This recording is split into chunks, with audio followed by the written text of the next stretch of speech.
All right, today is part two of the therapist reacts to bad supervisor supervision stories. If you don't know what I'm talking about, pause this, go watch part one. I do a whole intro in there as well. But this is part two, and we're going to jump right in because as a therapist and supervisor, I keep hearing a lot of really bad supervisor supervision stories. And I want to talk about it and also talk about what should be happening instead. So let's get into the wild shit your supervisors are up to. Alrighty. The first one I'm reacting to today is the following comment. Is it normal for your supervisor to be friends with you on social media? My supervisor has me on TikTok, Instagram, and Facebook. I worry she will start drama and get upset if I remove her as a friend and explain that this is unprofessional. I once shared a post about work being stressful and she used it against me, saying it is bad for her reputation. Oh, it sounds like the drama is already here. I have a lot of thoughts on this. First off, the fact that your supervisor even allowed you guys to be friends on social media is really telling because as a supervisor, there is a power dynamic happening. And I am not friends with my supervisees. I am not friends with people I've previously supervised or previously worked with on social media. I just feel like that's really kind of crossing a line. You put a lot of professional stuff on social media and probably stuff that you maybe not don't want everyone to know. And so the fact that the supervisor was even okay with you being friends on TikTok, Instagram, and Facebook, all three of those platforms, is a huge red flag to me. As a supervisor, that supervisor should have set a boundary and that should have set the precedence that we are not friends on social media. We are work colleagues. We are not personal friends. We don't need to be looking at what's going on social media with each other or what's going on in each other's lives. Like we should be keeping this professional. So that's the first piece is shame on the supervisor for saying that that was okay because I personally don't think that that's okay. I think it's a great opportunity for lines to be blurred, which clearly they have. But then we go on to hear that this supervisee is worried that it's going to start drama, and yet it's already started drama. So let's unpack that for a second. You post something, you share a meme, you post something about how work is really stressful, and your supervisor sees it, feels it's a personal attack, and then brings it up to you saying that makes them look bad and that could hurt their reputation. Okay, see, this is what I'm talking about. Like, we don't even need to be in this situation to begin with. You deserve to talk about work and offload stress and whatever you need to outside of work without your supervisor knowing about that or having a say about that or trying to use that information against you in any way. Like, you need a safe space to be able to do that. I don't know if social media is the best place for that, but if that's where you want to put it, then that's all right. The thing is that the supervisor is now taking this personally because you guys are personal friends on social media and they're upset about it. And now you guys are having a disagreement about this and a conversation about this. And is that happening at work? Is that happening outside of work? Like, I'm really confused on all the lines that are being blurred here. If you're talking about it at work, that's unprofessional. And if you're talking about it outside of work, are you guys like friends or I'm just really confused. Like, and as an outsider, I'm going, I don't understand the relationship, but I understand that there's still a power dynamic happening where the supervisee, the employee, is worried that it's going to start drama or that they can't be authentic on social media because it's going to look unprofessional or it's going to hurt their supervisor's feelings when that shouldn't even happen to begin with. So we've got this piece that I'm wrapping my head around right now. But we have another piece where the supervisee is saying, I am worried that if I were to tell my supervisor I don't want to be friends anymore on social media because I think it's unprofessional, they're then going to get upset. So now I'm worried about the supervisor's feelings and I'm worried that I can't be authentic and set boundaries because they're going to be upset because we've already been social media friends. So now this person is in a situation where they feel like the supervisor is going to do something to kind of use that against them, to be mad at them, and it creates this sticky situation. So from the get go, don't be friends on social media with supervisors. And if you're a supervisor, don't be friends on social media with supervisees. Honestly, even past supervisees. There's tons of ways to stay connected. You don't need to be friends on social media. And do you want the people that you supervise or Vice versa, do you want the person who's supervising you to know what you post on social media? Even if it seems like, oh, we can be friends, I don't post anything, too wild, it'll be fine. This is a great example how if you even were to post something or to maybe share a meme or share a post about something work related or something about how you're feeling, your supervisor or supervisee can take that and then that can impact your all's relationship. They can bring that up at work. That could change their image of you. That could be something that now we're talking about you potentially being unprofessional in this way. Like we're getting this like really sticky situation. So from the get-go, don't be friends on social media with your supervisor, past supervisor, supervisee, past supervisee. I really just would shy away from that. And this is on the supervisor. The supervisor should have set the precedent that that's not okay. The fact that the supervisor was okay with that is already a red flag to me. And as a supervisee, what I would have done from the get go is say, I'm not comfortable and I wouldn't have accepted the request. Or I would have made my profile so private that they couldn't have even found it to begin with.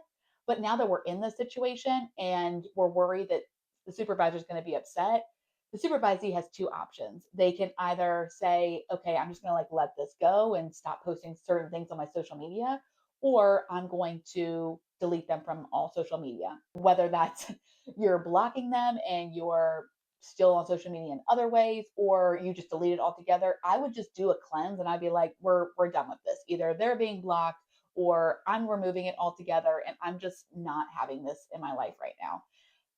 I think that that's the only way that you're going to stop finding yourself in the drama. But the post did say that they're worried that they're going to start drama. And I honestly, like I said, I think the drama's already here. So get out. Don't delete them, block them, whatever you need to do.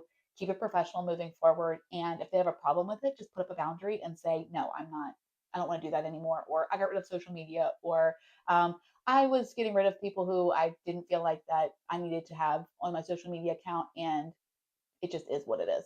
If they take offense to that, too bad. Like it's your social media, you can do what you want.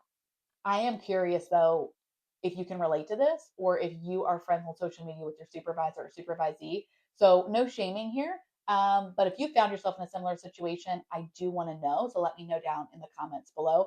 As always, this video series is to point out how supervision goes wrong and what supervision should actually look like. Because while bad supervision can feel like the norm, it's not. It's just really common. So this is not to shame. This is not to get down on supervisors. Supervisors are people just like everybody else.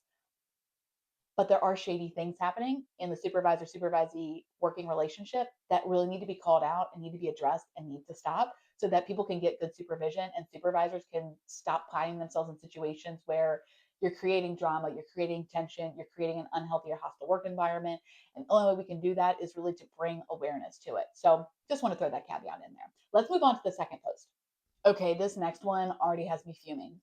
My boss slash supervisor just suggested that I could have written notes while at an animal emergency clinic for 3 hours last night. He didn't know the circumstances, just that it was a very stressful experience and that things turned out okay. Thoughts? Ooh, I have a lot of thoughts. Okay, so this person must not be someone who's ever owned an animal or been in a situation where they've had to take an animal to the vet unexpectedly or experience an emergency with your animal, because I feel like that a supervisor who's been in that situation would know that this sounds rude AF. This sounds cold. This sounds unsupportive. This sounds just rude as can be. I don't know about you, but I have been in this situation where I have had to take my animal to the emergency vet unexpectedly, and it has shifted my whole day. And that has meant that certain things on my work to do list did not get done. And it was they didn't get done or my animal was suffering longer. And if you're an animal lover, if you're an animal owner, you know that if it's an emergency, you got to go when you can go. So I feel for this person because the fact that their supervisor made them feel like that they can't take time off, they should have just figured it out. They should have been able to handle taking or doing their notes in the middle of a crisis is just so wild to me. So wild.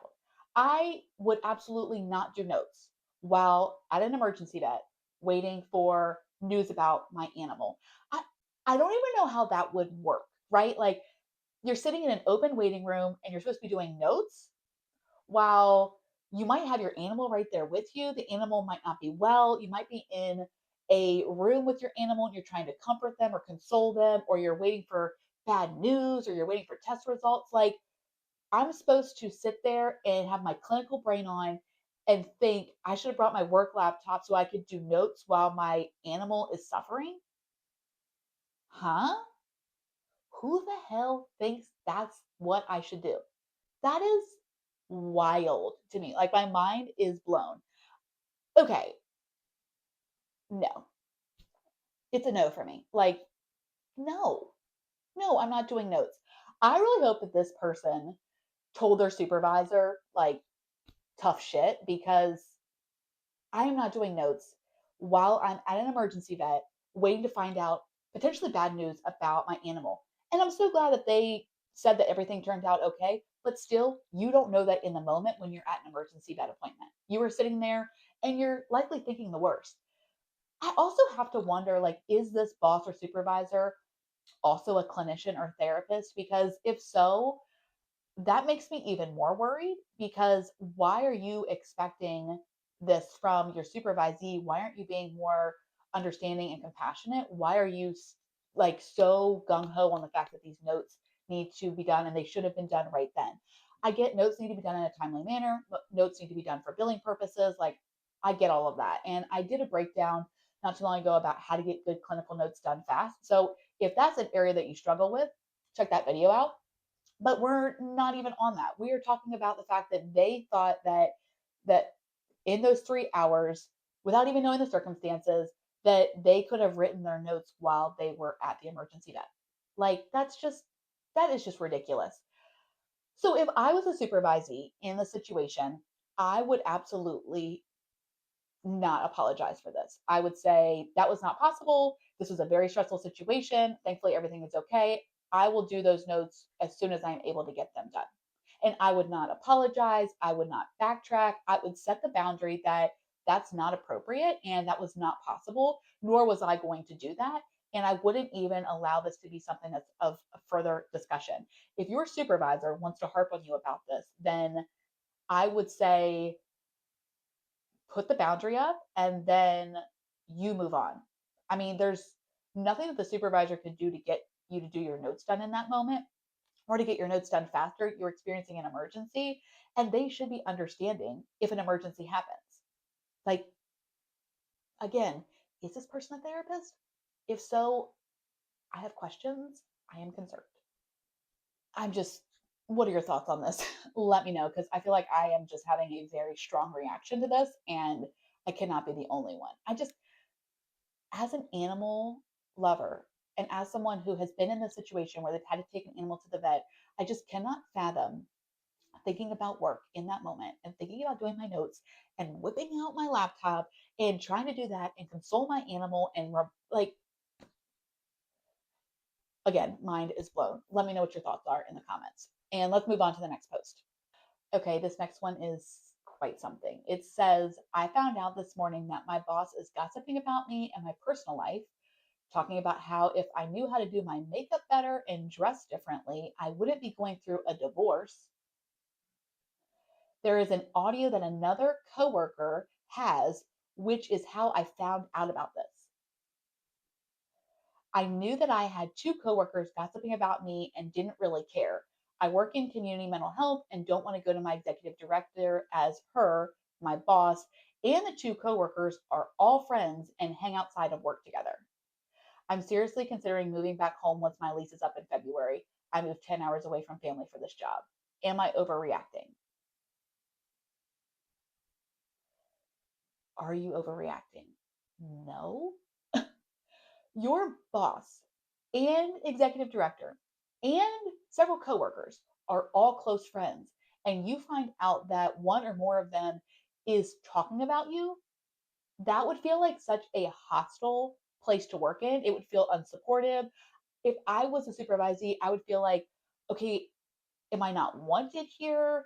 We've got some like mean girl stuff going on here. Like, am I should I even be working here? Like, this is a terrible work environment. This is a terrible work environment. I hope I was clear enough on that. If you work in a place where people are gossiping about you feel like you can't talk to your supervisor because they say negative things behind your back, this is a hostile work environment. Like, this is an incredibly toxic, unhealthy work environment. And you deserve so much better. So, first question is, am I overreacting? No, absolutely not. You're not overreacting. I think anyone would not want to be working in an environment like this. The second piece is that your boss is gossiping about you and talking about you in a negative way and then blaming you for your divorce. If this boss is also a therapist, this kind of goes back to the other example. I have some serious concerns because why are you working in community mental health as a supervisor? So I'm guessing you're also a clinician in some way. You're a therapist, you're licensed or something.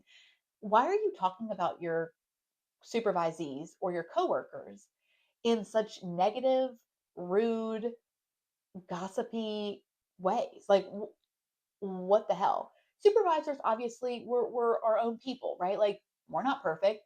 The fact, though, that you're in a leadership role where you're supposed to be guiding and supporting and you're supposed to be modeling good behavior, good clinical skills, how to treat people, good relationship building, good communication, and you're instead talking about the people that you supervise and gossiping and being catty is ridiculous. I mean, that is total, utter crap. I'm sorry, but like, I'm not sorry. That supervisor should not be in that role. If you cannot be professional as a supervisor, then you should not be a supervisor. Being a supervisor comes with a lot of leadership and responsibility. And if you cannot fill those shoes, just don't be in those shoes. Seriously. Like, this is why people have terrible supervision experiences because people like this are supervisors. And then obviously, I'm not going to feel comfortable if I'm a supervisee going to my supervisor who is talking about me. So, this is why people have shitty supervision experiences. And we haven't even gotten to the fact that they found this out because there is an audio that another coworker has, which is of the person talking about this. Which I have a lot of questions about this audio. Like, why was it being recorded? Did they know about it? How did that get to them? Like, I just have a lot of questions about the audio piece.